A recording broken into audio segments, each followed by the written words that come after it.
Tonight, an investigation gaining national attention. Good evening, everyone. I'm Todd Connor. I'm Erica Fly. We start with a chilling 911 call from a mother helplessly watching her daughter's car speeding out of control. Oh my God. Oh my God. What do I do with her? The call ending with an accident that killed a 17-year-old girl. Tonight, we're taking you under the hood of that car to show you what may have led to the tragic accident. Investigative reporter Joe Ducey from our Scripps station in Phoenix reveals new details putting pressure on a major car maker and how it could affect drivers who own 2002 through 2004 Ford Escapes.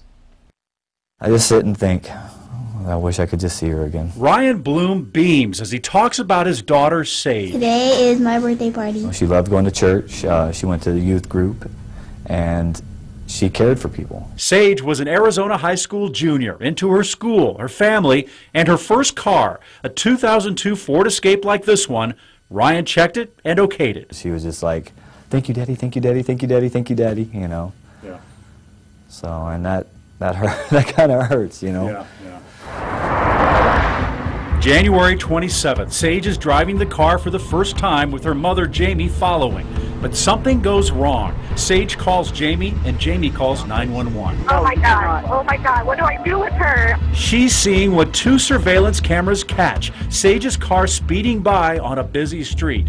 I can see her pushing on the brakes and I can smell it burning. Ryan gets a desperate call. I didn't expect blood-curdling screams on the other side of that phone. Is that what's happening?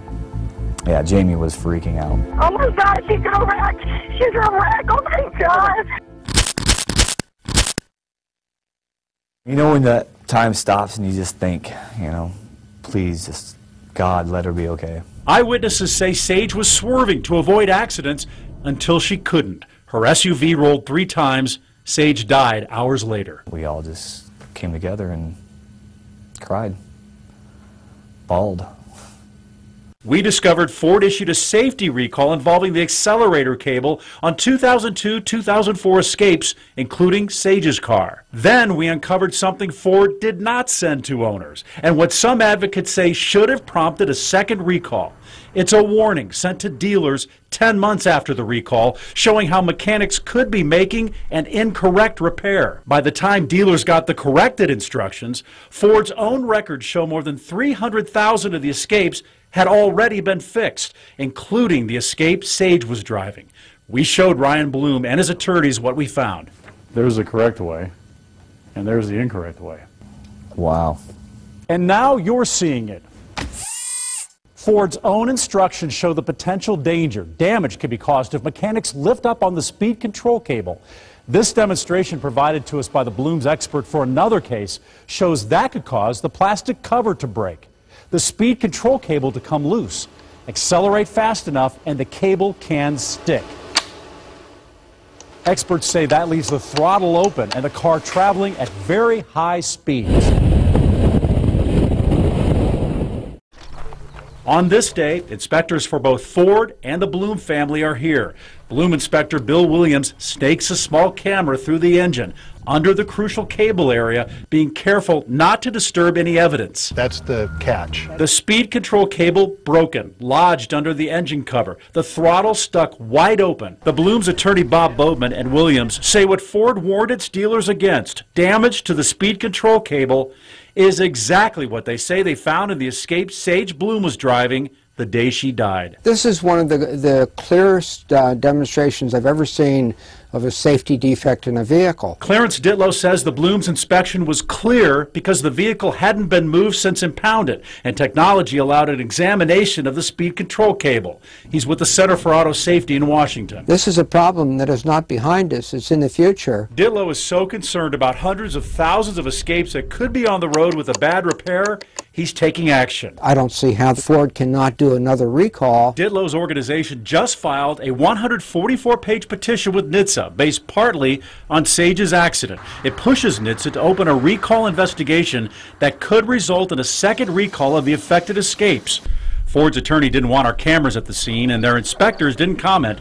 But now Ford is responding, saying, "We offer our deepest sympathies to the Bloom family for their tragic loss.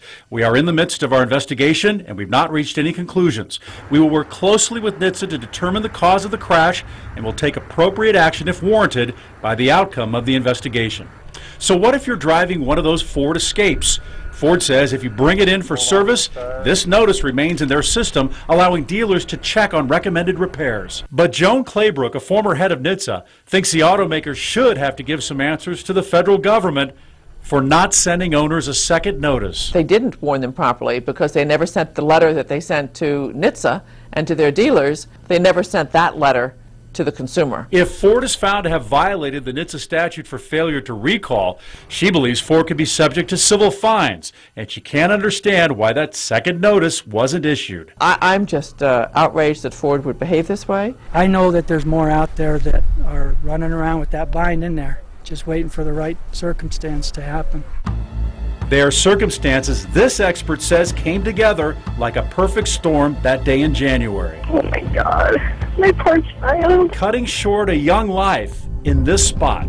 Now only a cross is left here to keep her memory and the memory of her death alive. Oh my God, she's gonna wreck. She's gonna wreck. Oh my God. So far, the Blooms have not filed a lawsuit, and regulators haven't made any determinations involving the accident. NHTSA says it has received the 144-page petition and will respond as appropriate. Now, you can read Ford's full statement on our website. I'm Call 6 investigator Joe Ducey. Now, one thing the Bloom family wants everyone to know is that the best way to handle this kind of situation is to put your car into neutral and try to steer to the side of the road.